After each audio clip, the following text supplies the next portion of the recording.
program about our Catholic faith with news and information in and around the Catholic Diocese of Lafayette. I'm Stephanie Bernard. In today's show, Trista Littell interviews Vocation Director Father Kevin Bordelon about vocations to the priesthood. Father Michael Champine's talk in this segment, What It Means to Be Catholic, is about the living of the faith. And in a conversation with Bishop Michael Gerald, Monsignor Richard Green interviews Bishop Gerald about the Catholic Campaign for Human Development. And now, Catholic news on this November 18th weekend. The Lafayette Diocesan Office of Vocation will host a vocation supper for young men at 6:30 p.m. on Wednesday, November 28th. The event will be held at Bishop Michael Gerald's residency in Lafayette. It is customary for a pastor, deacon, or religious to accompany either one or two candidates to the vocation supper. If a person is under the age of 18 and is the only candidate being sponsored by a priest, deacon, or religious, a parent or family member over the age of 18 must also accompany them to the supper. Pre-registration is required prior to November 26. For further details, please call the Office of Vocations 261-5690.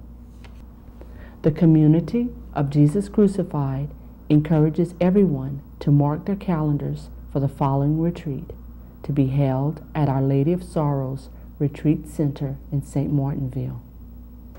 A Men of God retreat is also scheduled for November 30th through December 2nd.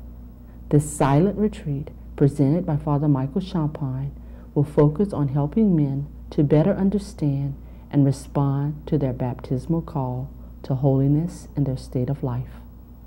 Further details and registration information for all retreats may be obtained by contacting Cheryl Moss at 453-2385. We would like to extend an invitation to all those who have suffered through violence to attend the annual Mass for survivors of violence on Sunday, December 2nd. The Mass will be celebrated by Bishop Michael Gerald at 2 p.m. at the Immaculata Center in Lafayette.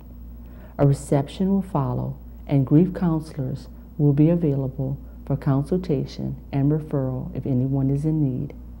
Each year, the Mass for Survivors of Violence offers an opportunity to come together with other survivors in memory and celebration of the lives of loved ones who have been lost through violence. We urge all who has experienced the violent loss of a loved one to attend the Mass and to invite friends and family members to attend as well. Everyone is welcome. If you or someone would like to receive a personal written invitation to attend this year's Mass, please call 261-5545 to submit his or her name. St. Francis Regis Church in Orneville will host a 3-night parish mission focused on the splendor of Christ with music in the heritage of St. Louis de Montfort and the Catechism of the Catholic Church. The mission will be held inside the church at 6:30 p.m. nightly from December 3rd through the 5th. Deacon Cody Miller will be the presenter. Deacon Miller will focus his first presentation on references from St. Louis de Montfort and the Catechism. On night 2, he will offer similar focus on the Hail Mary, teaching on the wonders and powers of this prayer, as well as its miraculous origin. The final night of the mission will focus on the Eucharist as Deacon Miller draws on reflections of Blessed John Paul II and St. Louis de Montfort.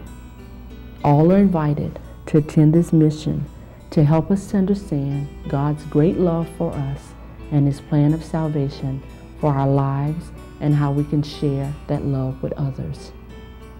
Coming up next, Trista Littell interviews Vocation Director Father Kevin Bordelon about vocations to the priesthood. Welcome to Tell the People. I'm Trista Littell, and joining me today is Father Kevin Bordelon, Director of Office of Vocations and Seminarians for the Diocese of Lafayette. Good morning. Hello, I'm so glad you would be with us today to tell us about the current state of affairs in the diocese. Well, good morning, Trista. I'm very happy to be with you as well and to really share the great news with all of the great people in our diocese of how God is blessing us in the area of vocations. We welcomed 10 new men to the diocese in August who began their studies as seminarians and making their way through to priesthood, and that brings us to a total of 39 seminarians studying for our diocese, which is the most in quite a number of years. I began in the year 2000 and we were at 38 at that point, and kind of trickled down a little bit and went up here and there, but 39 I think is the most in quite a number of years, so we're very blessed and happy. And in fact, I think it's kind of a trend throughout the country. In Louisiana, and the seminaries, they're doing very well, particularly at the college level. St. Joseph's Seminary College is jam-packed, over 100 guys studying there now. In fact, all the dorm space is filled up. Some of the men are in the monastery, using some of the guest rooms as a building that had been put aside for storage is being renovated to be used again for the dorm. So this is a great problem to have. That's so much hope. That is so exciting to hear. Yeah. Well, Father, what type of new initiatives are going on, are being undertaken by the Vocations Office at this time? Yeah, well, back in June, we had for the first time something called Quo Vadis Days, a camp, really a summer camp for discernment of vocations, and we held that here in Lafayette on the campus of the Pope John Paul Academy. We're very grateful to them for hosting us. And it was a great time for high school guys and younger men in college to come and to spend time with the seminarians and the priests.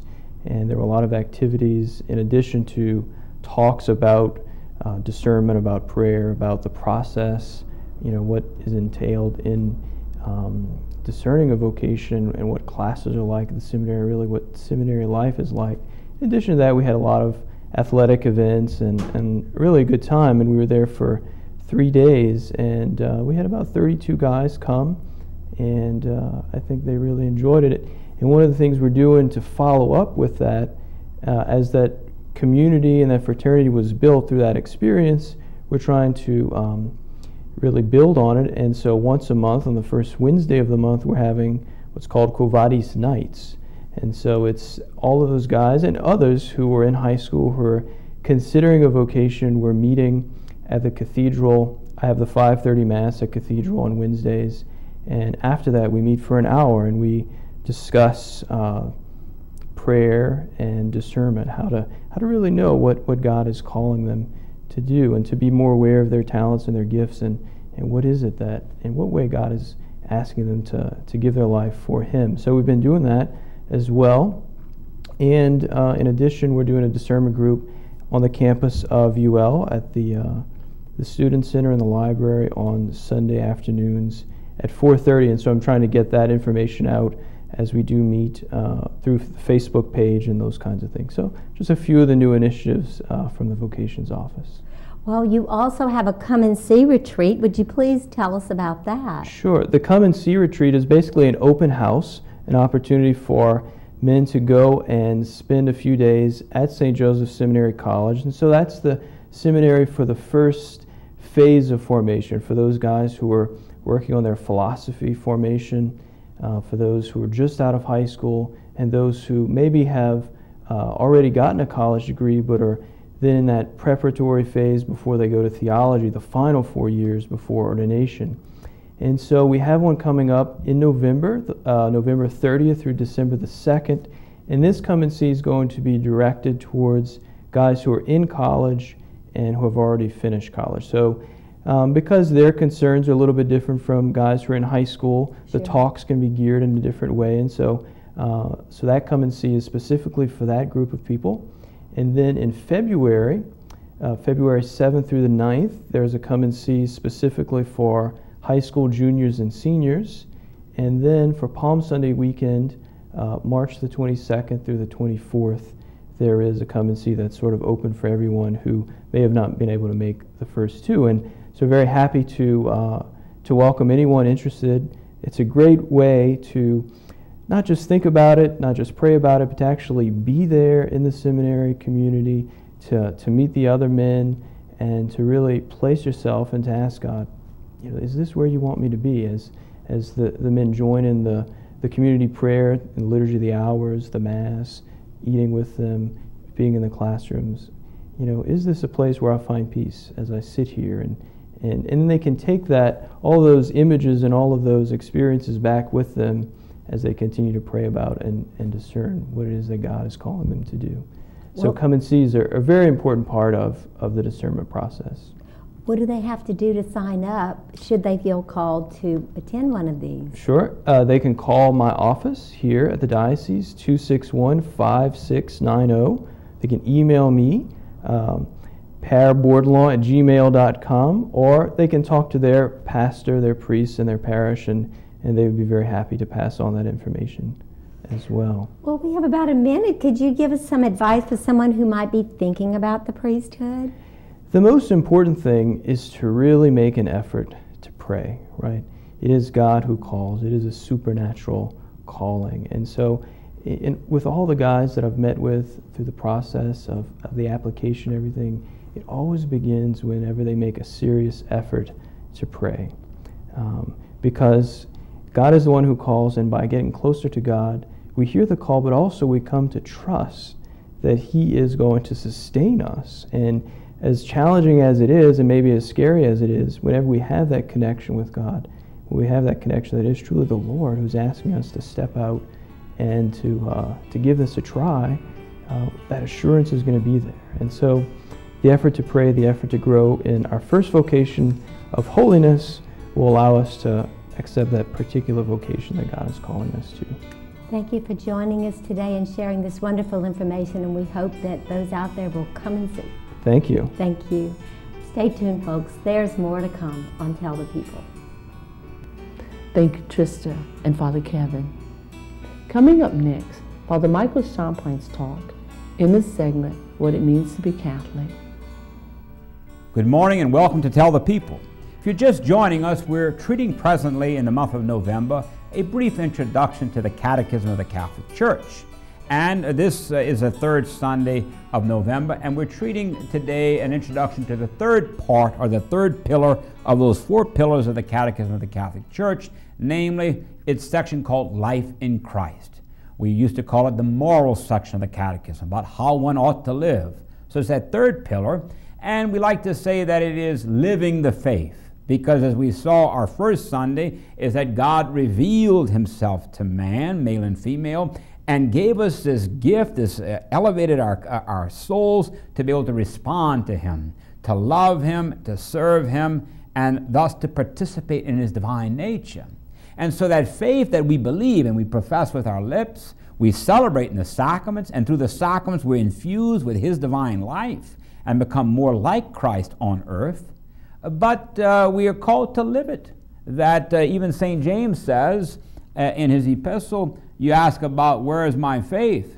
I say, look at my works, and there you will see my faith. So because I believe, I act. And so our actions in many ways kind of determine who we are. They express what's inside of me, but they also effect, or they begin to form me. St. Gregory the Great said that man, as it were, is a father himself. He begets himself by his moral acts, using his freedom and his knowledge, being conscious of who he is and what's at stake. He makes judgments, and he makes a decision, and then he acts. And those acts can either draw him closer to his final end, namely beatitude, to see God face to face, or they can